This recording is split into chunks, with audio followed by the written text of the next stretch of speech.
All right, let's get right into it. If you're working with the Department of Defense, you already know CMMC compliance isn't just some IT thing anymore, right? It's become a huge business issue. I mean, it can literally make or break you. Your ability to win contracts, to keep contracts, it all hinges on getting this right. So let's dive in and figure this out. And that really brings us to the one question that matters more than anything else right now. Which CMMC level actually applies to you?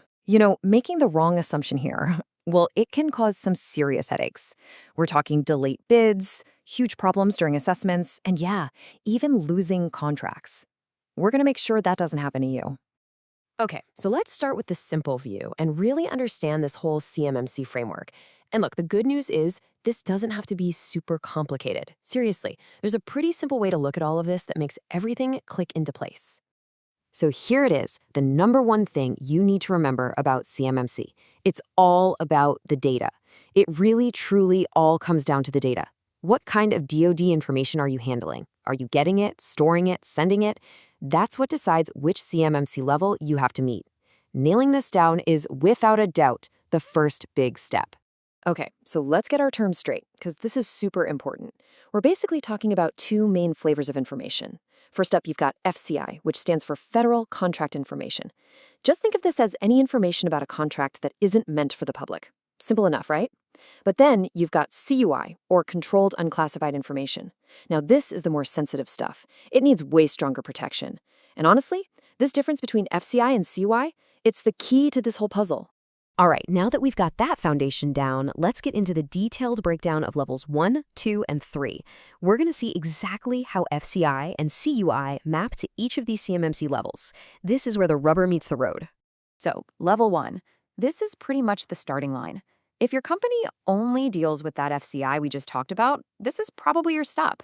The whole point of level 1 is just good basic cyber hygiene. The absolute essentials. We're talking about just 15 security requirements. And the best part, you do a self-assessment every year to make sure you're on track.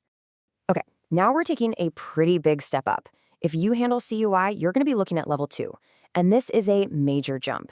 It lines up with the 110 security controls from NIST 800.171, which is basically the gold standard for protecting CUI.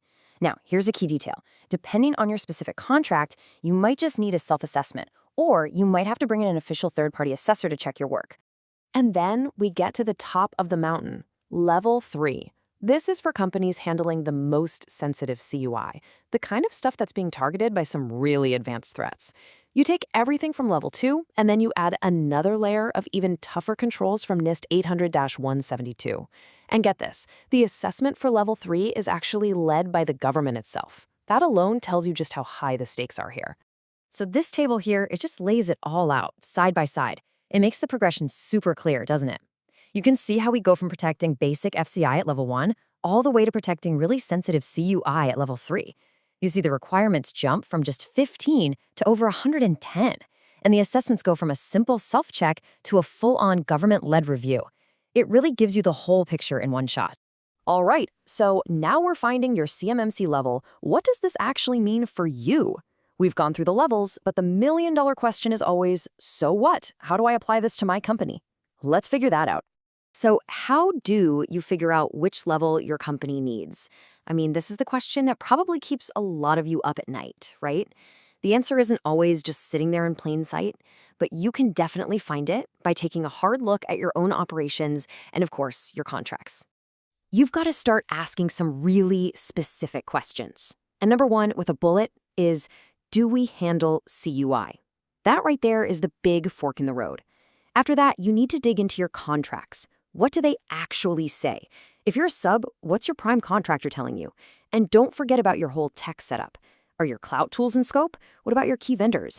It's all about drawing a clear line in the sand, defining your compliance boundary. This quote really nails it. Many companies don't actually have a technology problem. They have a scoping problem.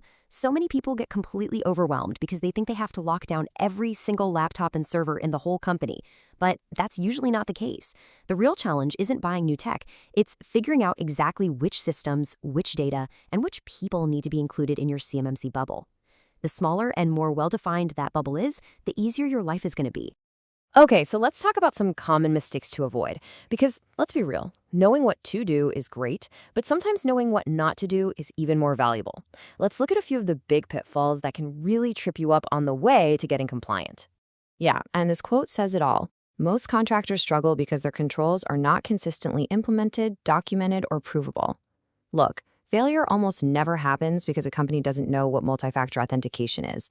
It happens because the security controls aren't used everywhere they're supposed to be, or the process isn't written down anywhere.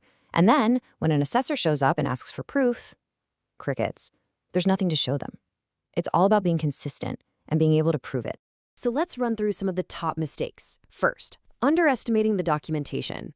Oh man, this is a classic. You have to remember, in an assessor's world, if it's not written down, it never happened, period. Another big one is waiting until a contract is on the line to get started. That's just a recipe for chaos and panic. And maybe the biggest one of all, treating CMMC like it's a one-and-done checklist. It's not. It's an ongoing program. And of course, like we just said, getting that scope wrong from the get-go can make the whole thing feel completely impossible. Okay, enough about the problems. Let's talk about your path to readiness, how to prepare with confidence. We've talked about the what and the why, and we've definitely covered what to avoid. So now let's get into the how. How do you actually build a clear path forward that gets you ready without all the confusion and stress? And here's maybe the most important piece of advice I can give you. You do not need to figure this out alone. Seriously, trying to translate these super complex government rules while you're also, trying to run your actual business, that's just asking for frustration. Bringing in expert help from folks like Cybersecurity and TNT LLC can take what feels like a crazy labyrinth and turn it into a step-by-step, manageable process. And having a structured path really makes all the difference. For example, CMMC experts like Cybersecurity and TNT LLC lay it out for you. Step 1, a readiness assessment to figure out where you stand right now. Step 2, get that super critical help with scoping and defining your boundary. After that, it's all about having a clear plan to fix any gaps, getting all your documentation and evidence ready to go, and finally, being prepared for whatever assessment comes your way. Whether it's a self-assessment or a formal one from a C3PAO, that's a CMMC third-party assessment organization, it's just a logical journey, one step at a time. And you see, this changes the whole mindset, doesn't it? The goal isn't just to check some boxes for an auditor, it's to build a truly defensible compliance path that actually helps you win contracts. It's about creating a strong cybersecurity program that tells the DoD and your prime contractors, hey, you can trust us. That's a huge strategic advantage. Look, if you remember just one thing from all of this, let it be this. The biggest difference between the levels isn't really the number of controls. Don't get bogged down in the 15 versus 110 thing. The real difference comes down to 3 things. 1, the kind of information you're protecting. 2, the level of assurance or proof you have to provide.